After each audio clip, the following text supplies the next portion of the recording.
Mic താഴെ പോയി. ഇന്ന് ഞാൻ മൈ സ്റ്റൈൽ കുക്കിങ്ങിൽ നിങ്ങൾക്ക് വേണ്ടി ചെയ്തു തരാൻ പോകുന്ന ഒരു സിമ്പിളായിട്ടൊരു ചമ്മന്തിയാണ് കേട്ടോ. തക്കാളി വെച്ചിട്ടാണ് ചെയ്യുന്നത്. തക്കാളിയും സവോളയും മാത്രം വെച്ചിട്ട് എണ്ണയ്ക്കകത്ത് നല്ലോണം വഴറ്റിയിട്ട് ചെയ്യുന്ന 2-3 ദിവസം വരെ കേടാവാണ്ടിരിക്കുന്ന ഒരു സൂപ്പർ ചമ്മന്തി ഇത്. പൊതിച്ചോറിനൊക്കെ നല്ല ടേസ്റ്റ് ആയിരിക്കും. നമുക്ക് ദൂരോട്ടൊക്കെ യാത്രയൊക്കെ പോകുന്ന ആൾക്കാർക്കൊക്കെ കൊണ്ടുപോകാൻ പറ്റുന്ന ഒരു അടിപൊളി സംഭവം ഇത്. പെട്ടെന്ന് ചെയ്തെടുക്കാനും പറ്റും, 2-3 ദിവസം കേടാവാണ്ടിരിക്കുകയും ചെയ്യും. അപ്പോൾ നമുക്കിത് എങ്ങനെ ചെയ്ത് നോക്കിയിട്ട് ഞാൻ അതിന് വേണ്ടിയിട്ട് 3 തക്കാളി, നല്ലോണം പഴുത്ത തക്കാളി, പുളി കുറഞ്ഞ തക്കാളി ചെറുതായിട്ട് ഇതേപോലെ മുറിച്ചെടുത്ത് വെച്ചിട്ടുണ്ട്. പിന്നെ നല്ല എരിവുള്ള ഒരു 3 പച്ചമുളക്, കുറച്ച് കറിവേപ്പില, ഒരു 3-4 അല്ലി വെളുത്തുള്ളി, ഒരു വലിയ സവോള ചെറുതായിട്ട് കൊത്തി നുറുക്കി. ഇതിൻ്റെ അകത്തേക്ക് ഒഴിച്ചു കൊടുക്കുന്ന ഓയിൽ പീനട്ട് ഓയിലാണ് കേട്ടോ. കടല എണ്ണയാണ്, നിലക്കടലയുടെ എണ്ണയാണ് ഈ ഒരു ചട്നിക്ക് വേണ്ടിയിട്ട് ഞാൻ ഒഴിച്ചു കൊടുക്കുന്നത്. ആ എണ്ണ തന്നെ എടുക്കണം, എന്നാൽ മാത്രമേ നമുക്ക് ഈ ചട്നിക്ക് അത്രയും ടേസ്റ്റ് കിട്ടുള്ളൂ. ഇതിലേക്ക് കടുക് പൊട്ടിച്ചതിന് ശേഷം അരിഞ്ഞു വെച്ചിരുന്ന സവാള ഇട്ട് കൊടുക്കാം. ഇങ്ങനെ തന്നെ ഇട്ട് കൊടുക്കണം കേട്ടോ. സവാളയുടെ കൂടെ ഇങ്ങനെ തന്നെ ഇട്ട് കൊടുക്കണം കേട്ടോ. ഈ സവാളയുടെ കൂടെ തക്കാളി ഒന്നും ആദ്യം ഇട്ട് കൊടുക്കില്ല, അത് നമ്മൾ ലാസ്റ്റാണ് ഇട്ട് കൊടുക്കുന്നത്. സവാള ഒന്ന് വഴറ്റിയെടുത്തതിന് ശേഷം നമുക്ക് അടുത്തത് മുറിച്ച് വെച്ചിരുന്ന വെളുത്തുള്ളി അതും കൂടി ഇട്ടിട്ട് ആ വെളുത്തുള്ളിയുടെ പച്ചമണം ഒന്ന് മാറണം. അതിനുശേഷം നമുക്ക് പച്ചമുളകും കറിവേപ്പിലയും ഒന്നിച്ചിട്ട് കൊടുക്കാം. അതും ഈ പറഞ്ഞത് നേരത്തെ ചെയ്ത പോലെ തന്നെ നന്നായിട്ടൊന്ന് ഫ്രൈ ആക്കി എടുക്കണം.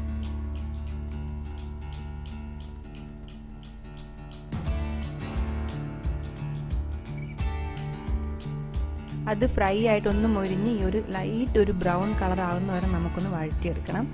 അതിനുശേഷം ഇതിൻ്റെ അകത്തേക്ക് ഒരു 1/2 ടീസ്പൂൺ മഞ്ഞൾപ്പൊടിയും ഒരു 2 ടീസ്പൂൺ മുളക് പൊടിയും. ആ പച്ചമുളകിന് നല്ല എരിവുണ്ട്, അതുകൊണ്ട് ഇതിപ്പോൾ ഞാൻ മുളക് പൊടി കശ്മീരി മുളക് പൊടി ചേർത്ത് കൊടുത്തിരിക്കുന്നത്. ഒട്ടും എരിവില്ല, അത് കളറിന് വേണ്ടി മാത്രമാണ് കേട്ടോ ചേർത്ത് കൊടുത്തിട്ടുള്ളത്. ഇനി ഉപ്പിട്ട് കൊടുക്കാം. ഉപ്പും ഇതേപോലെ കുറച്ച് നേരം നമ്മൾ ഒന്ന് വഴറ്റിയെടുക്കണം. ഉപ്പ് എണ്ണയ്ക്കകത്ത് കിടന്നിട്ട് നല്ലോണം ഒന്ന് ഫ്രൈ ആകണം. അപ്പോൾ അതിനൊരു നല്ലൊരു ടേസ്റ്റ് ഉണ്ടാവും. വെറുതെ ഉപ്പിട്ട് വെള്ളം ഒഴിക്കുന്നതിനേക്കാൾ നല്ലത് നല്ലോണം ഒന്ന് എണ്ണയ്ക്കകത്ത് ഇതുപോലെ ഉപ്പ് ഫ്രൈ ആക്കി എടുക്കുകയാണെങ്കിൽ നമ്മൾ എന്ത് കറി വെച്ചാലും നല്ലൊരു ടേസ്റ്റ് ഉണ്ടാവും. ഇപ്പോൾ അതേപോലെ ചെയ്തെടുക്കാം. എന്നിട്ട് നമുക്ക് ലാസ്റ്റ് തക്കാളി ഇട്ട് കൊടുക്കാം. ഇപ്പം തക്കാളിയുടെ കൂടെയുള്ള എല്ലാ കൂട്ടും നന്നായിട്ട് ഫ്രൈ ആയതാണ്. സവോള ആണെങ്കിലും വെളുത്തുള്ളി, പച്ചമുളക്, കറിവേപ്പില എല്ലാം തന്നെ മസാലയും ഉപ്പടക്കം എണ്ണയ്ക്കകത്ത് നമ്മുടെ ആ കടല എണ്ണയ്ക്കകത്ത് നല്ലോണം ഒന്ന് ഫ്രൈ ആയതാണ്. അപ്പോൾ അതിൻ്റെ ഒരു ടേസ്റ്റ് എന്ന് പറഞ്ഞാൽ ഒരു വേറൊരു ടേസ്റ്റ് തന്നെയാണ് കേട്ടോ. അപ്പം നല്ലോണം ഒന്ന് വഴറ്റിയെടുക്കുക. എന്നിട്ട് ഇതേപോലെ നല്ലോണം വഴറ്റിയെടുക്കണം. നല്ലോണം തക്കാളി വേകണം. അതിനുശേഷം നമുക്ക് ഒരു 1/4 ടീസ്പൂൺ പഞ്ചസാര. തക്കാളി ഇതേപോലെ നമ്മൾ വഴറ്റിയെടുക്കുമ്പോൾ തക്കാളി ഉപയോഗിച്ചുള്ള എല്ലാ ഡിഷിനും ഒരു നുള്ളു പഞ്ചസാരയും കൂടി ഇട്ട് കൊടുക്കുകയാണെങ്കിൽ അതിൻ്റെ ടേസ്റ്റ് നല്ലോണം ഒന്ന് ബാലൻസ് ആകും.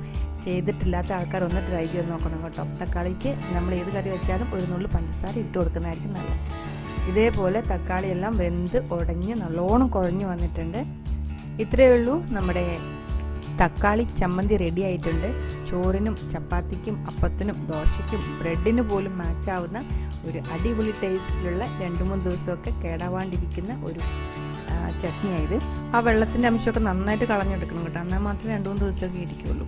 അപ്പോൾ ഈ ഒരു റെസിപ്പി നിങ്ങൾക്ക് ഇഷ്ടമായെന്ന് വിചാരിക്കുന്നു. ഇഷ്ടപ്പെട്ടിട്ടുണ്ടെങ്കിൽ ട്രൈ ചെയ്ത് നോക്കിയിട്ട് നിങ്ങളുടെ അഭിപ്രായങ്ങളൊക്കെ പറയുക. ഇഷ്ടപ്പെട്ടിട്ടുണ്ടെങ്കിൽ ഫ്രണ്ട്സിനൊക്കെ ഷെയർ ചെയ്ത് കൊടുക്കുക. ഉടനെ തന്നെ നമുക്ക് ഒരു അടിപൊളി റെസിപ്പി ആയിട്ട് കാണാം. Till then take care, bye bye.